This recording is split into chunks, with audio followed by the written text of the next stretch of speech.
The quality of life in every community is directly related to the trust and cooperation in the services we provide. Each is a spoke in a wheel that functions best when all of the services are connected, along with the public alike. This partnership cannot be overinvested. On this episode of The Blue View, we're going to discuss initiatives that foster partnerships with communities and those who are sworn to protect and serve them. We're joined by Rick Inglima, president of the Missouri State Fraternal Order of Police, and a sergeant with the Lee Summit Police Department, as well as Kevin Ahlbrand, the national trustee, and a sergeant with the St. Louis Police Department. I'm Patrick Gills, national president of Fraternal Order Police, and this is The Blue View. Well, gentlemen, thank you for joining us on the Blue View.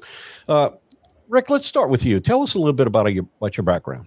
I've been a police officer in Missouri for about 33 or 34 years now.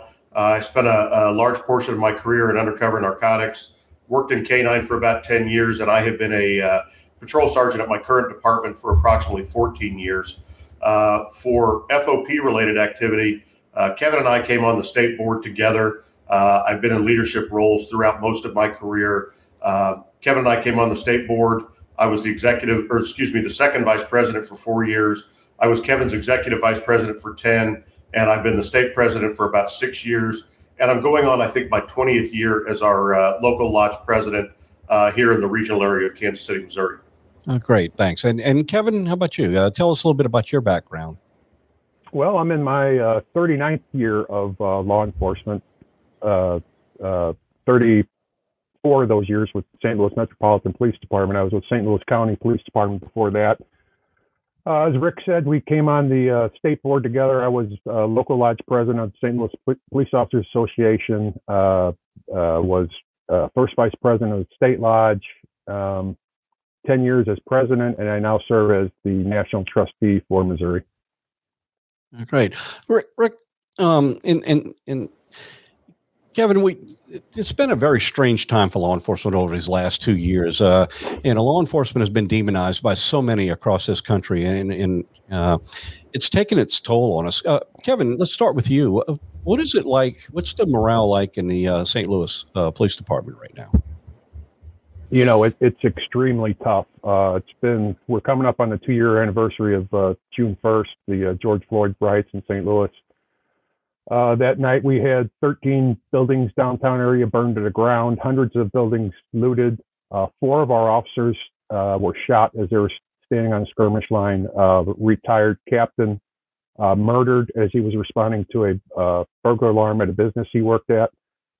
It's just incredibly hard for these officers. We have a very progressive prosecutor who does not support us in any way. Currently, we have 4,500 warrants that are pending for her office to rule on, some of them going over a year, including violent felonies.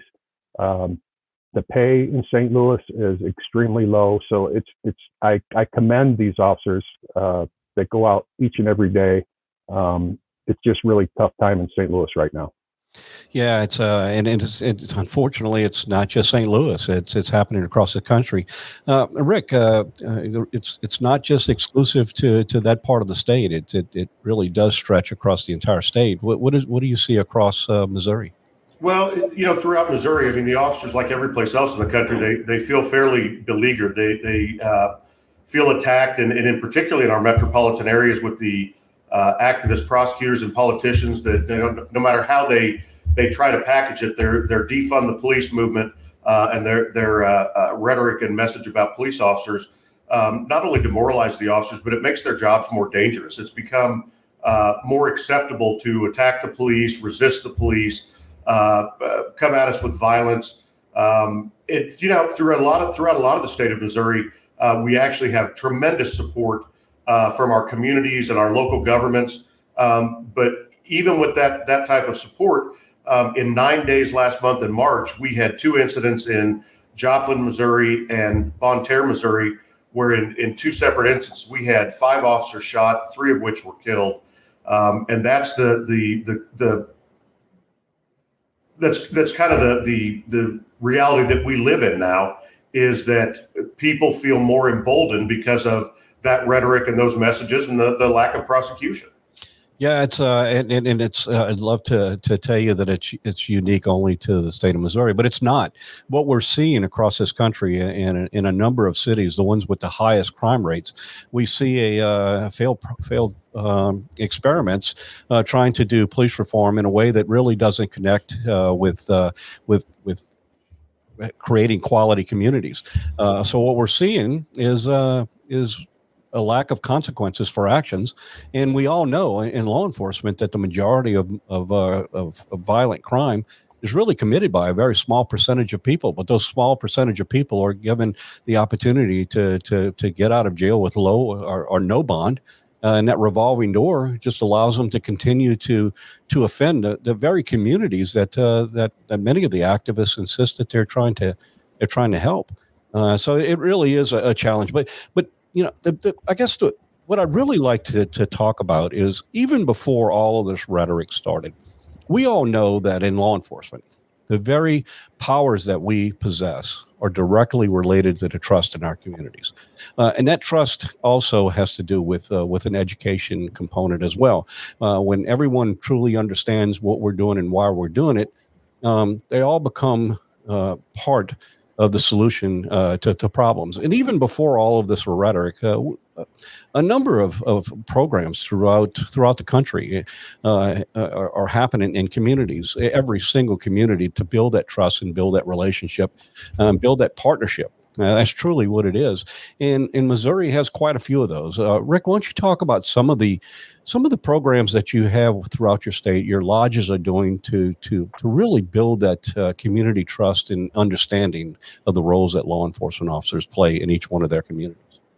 You know, like you said, Pat, the role of the communication and the partnership between the community and its law enforcement just can't be understated. We derive our authority from them. We need them to solve crimes. We need them to feel comfortable calling us when they're a victim.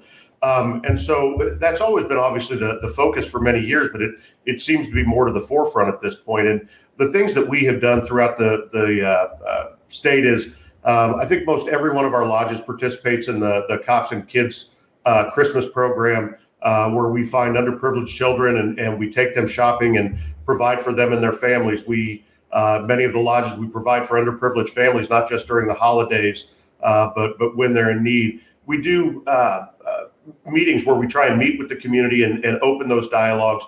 One of our lodges, Kansas City, participates with the local ministerial alliance. That's Lodge 99, and they participate heavily in a food bank for those that are in need. It's not just that we're here policing the community. We are actually, as our officers and through the Fraternal Order of Police, we're working to enrich our communities, engage our communities, and do everything we can to open that dialogue, because that partnership, as with any business or any endeavor, it only works better when there's that open line of communication, and particularly when there's trust. And we have to know each other to develop that trust. And Kevin, you have on your side of the state, in the St. Louis area, there's a number of things that you all do as well, that your lodge does in order to build that trust as well. Can you touch on some of those? Sure. The department has a program called Polar Cops. It's a retrofitted ice cream truck, and we send that into communities after violent incidents. And it seems like a small thing, but we give out free ice cream to the kids. It seems to make a big impact. We also have a Citizens Academy, which I think is extremely important, and it allows people to see exactly what we do and why we do things. Some of this started back during Ferguson. I sat on the Ferguson Commission with a wide variety of other commissioners, and it was some things we take for granted. Some things we take for granted. Hey, this is why we do this. This is why we do that. I had to remind myself that the average citizen does not know why we do things. So I had a chance to talk to activists and other people, and when you explain to them why we do things, they understand. Unfortunately, all this is about building relationships. The best way to build relationships, remember the COPS program that started in the 80s. Hey, that was nothing new. was all about getting to know the people on your beat. Unfortunately, with we're down so much in manpower, it doesn't allow the officers time to really get out there and get to know the people in their beat and handle their call effectively, because there's calls backed up. So we have to do these extra things on our off-duty time. We have a bike giveaway program in St. Louis, and like I said, it's all just about building relationships. And when you explain to people why we do certain things, it really opens their eyes. It's a false multiplier. When you have a public that truly understands why we do the things we do, and is empowered with knowledge of what's going on in their community, they are in a much better position to help us solve those crimes and deter those crimes, and it really does improve the quality of life within a community. We look across this country and we see rising crime. And the commonality of the places that have the rising crime are some really two factors, I think. One, the demonization of their law enforcement, and two, a rush to judgment and changes in what's called police reform without really including all of the spokes in the wheel that create a quality community. And what we're seeing as the results of these revolving doors, these policies that have not been helpful. We also know that that lack of understanding, that misinformation that has been put out, has created another challenge, a huge challenge for us in the law enforcement profession, one that I think is going to be around for maybe a decade. And that is if we were able to flip a switch today, everybody loved law enforcement again. They truly understand what we do and the role we play and the importance we have to each one of our communities. We flip that switch today. In all of the vacancies that we have in law enforcement, we had qualified applicants that stepped forward and said, I want to be the next wave of law enforcement. I want to be the best and the brightest that's going to shape law enforcement for the next generation. Even if that happened today, it would probably be about 5 years before we would have effective law enforcement officers, because through the entire training process, the screening process, training process, field training, in getting that experience, that job experience, to become effective, we know that is not an easy task. Yet we're seeing people leave this profession at a very high rate, and at the same time, we're seeing our recruits, our next wave of the best and the brightest, coming in and shaping law enforcement. They're a very low number. So what do you see, Kevin, in St. Louis? How is the staffing the St. Louis Police Department? How's the morale? How is it coping with the shortage of personnel? Well, it's really tough. 2 years ago, we were about 150 officers below authorized strength. The city decided to cut those positions, so that then they said, "Well, now you're at full strength." Since they've cut us 150, we're now down another 150 below that. It's extremely difficult. Pay is one thing. We're seen as a training ground. We hire a lot of young officers. They spend about 2 or 3 years here, and then they go for higher paying jobs in the suburbs. It's really hard to compete with these high paying jobs, getting the best and brightest people. And I want to add to that, healthiest people too. Officer wellness, we've been so far lagging in officer wellness for years. And now people are really trying to realize, hey, if that officer's having issues at home, if he's having dependency problems, that's how he's going to treat the public. So we're starting to get the public more involved in our officer wellness. It's just a really tough time now to recruit and retain. And I think it comes down to two things: the way we're viewed by society and the low pay. It's tough getting a kid out of college that's real bright and saying, hey, you want to come be a cop for $45,000 a year, or do you want to go work for Dell Computers starting at $100,000? So recruitment is key. We've got to have the best and brightest people in our recruitment areas too, to get these people in here. Hey, this is still the greatest job in the world. And I think once we can show that to these kids, we can recruit them. It's still a really cool job, I think. Yeah, it's an education piece. We need to do our part to help the public understand the challenges that we're facing, why it's difficult to attract the best and the brightest in this environment, and how we all play a role in trying to work past these issues and get the next wave of law enforcement. Rick, what are you seeing across the state? Like every place, I don't know any department that's not down a minimum of 10%. We had a lodge meeting last night. I actually talked to our representatives from one department that's about a 50,000 member department in the metropolitan area. They are more than 25% down, which is fairly common. And in their first line supervision in the uniform division, they're at 50%. It just, for a suburban department like where I work out of a city of about 100,000, we would garner 600-700 applicants for every testing process. We're lucky now. We feel pretty lucky if we get 30, maybe 40 at best. A good portion of those don't even show up or pass the initial interview. Kansas City used to do 2,000 per testing process. They feel lucky if they get 200 at this point. So what we've done is, because it's so hard to keep people and retain people, is now we're cannibalizing our own. Departments are doing everything they can to steal from each other through accelerated payment plans and step plans and hiring incentives to hire people with experience and sign-on bonuses, anything we can do. And it's great, but it's kind of pushing the problem down the road at certain cities, and other cities are benefiting from it. And it's that lack of ability to recruit qualified applicants and the ability to retain them, obviously it's very hard on the officers because their workload increases, their time off decreases, they're constantly having to work overtime. It's very hard to plan family events or know that you're going to be able to go home to your kid's game that day. So it's very difficult, and the rhetoric, like we've talked about, has made it hard.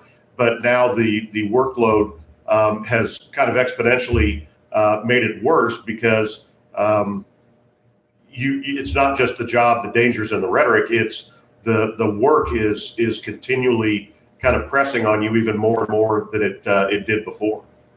Which brings us back to how we started this discussion. There are so many issues facing law enforcement that reasonable people understand when we have good and open, respectful conversations on a path on how to resolve these. And those community partnerships that we build are so vitally important in helping them understand the challenges that we have. And you've done quite well with a number of programs in your state that help on an individual basis and lodges to build that support. But you've undertaken a new initiative, one that's rather interesting and one that will help on a broader sense. Pull people together to have these meaningful discussions and better understand what we do in law enforcement and become a force multiplier and help us address these issues across the state. Rick, why don't you start off? Tell us a little bit about the foundation that you put together and what you hope to accomplish with it. We've had the Missouri FOP Foundation has been around for a while, and it funds our programs like scholarships.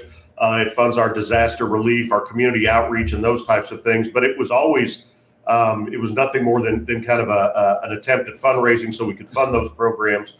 And so what we have done now is we have partnered with a company that has taken it over. It's not necessarily just fundraising, but it's developing community support. It's developing community partnerships. We're gaining civilian members. And what we're really doing is developing a grassroots network so that when times are tough or there's a narrative out there that's a false narrative like we've seen in this state, it used to be we did the best we could to get that information out there.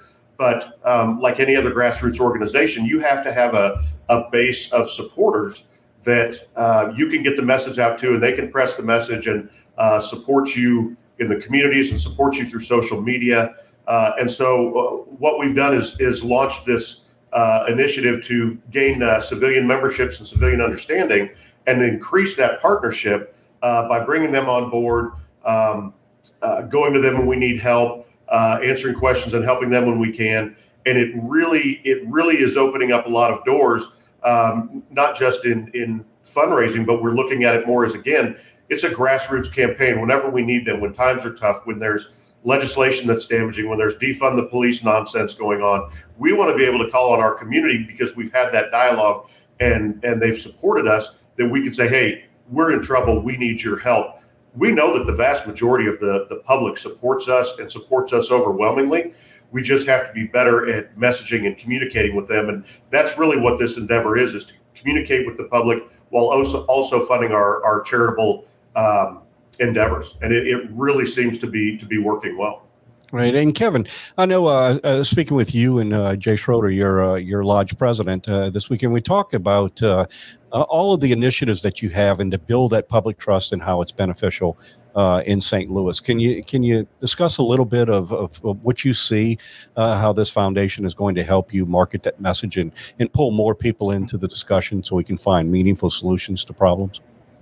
Well, and I think we're finally seeing the worm turning on people being tired of these social experiments and getting back to getting the police. We've had great response to this new program we've launched.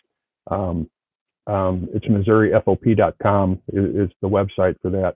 And we're planning 4 dinner events throughout the state, Central, St. Louis, Kansas City, and Southwest. And we're going to bring speakers in and hopefully just give people a chance to see what we do, why we do things. And like I said, the response has been amazing so far. There really is a silent majority out there, and they're not being silent anymore. So we need more of that, and we're really looking forward to this opportunity to build our relationships. And it all starts with a single conversation. A single conversation towards a common goal of building a better quality community in each one of our communities. And it all works best when everyone is working together towards that same result. So, gentlemen, thank you for all that you do to build support for law enforcement and the quality of life in each one of your communities. Rick, if someone wants to know more about the foundation and how they can participate and help and assist, how would they go about that? There's several ways to go about it on our social media platforms. The dedicated website for that endeavor is MissouriFOP.com. Our Twitter handle is @MissouriFOP, and Facebook is Facebook.com/MissouriFOP. We've really taken a page out of the national playbook and the things that you've implemented, Pat, and we're really trying to put messaging out there. It doesn't matter what we're doing for the public. If we're not putting that messaging out there, they just don't see it. They don't understand it. So we're using those platforms to not only promote this endeavor, but also to promote open communication and let the public know what's going on with their law enforcement officers and with the Missouri Fraternal Order of Police. Well, gentlemen, keep up the great work that you're doing. It was a difficult time to be in a leadership role during these past 2 years when they've thrown so much at us. But yet here we are, still standing up and standing up for the people within our communities, providing quality public safety for our communities and in building that community support that really at the end of the day is what it's going to be. When everyone truly understands what we're doing and they understand the rationale of why we do it the way we do, we can find solutions to improve the criminal justice systems moving forward. It's when decisions are made in isolation that we see the results that have happened throughout this country. We need to reverse course. We need to get everybody engaged in having those meaningful discussions. And I think we all agree. At the end of the day, what we want is what's best for our communities. We make our community safe and make our job safe. So, gentlemen, thank you for participating, and to our viewers, thank you for tuning in to the Blue View, where we talk about the issues that are vitally important to the men and women who suit up and show up every day and go into communities across America and make a difference in the lives of those we serve. Thank you.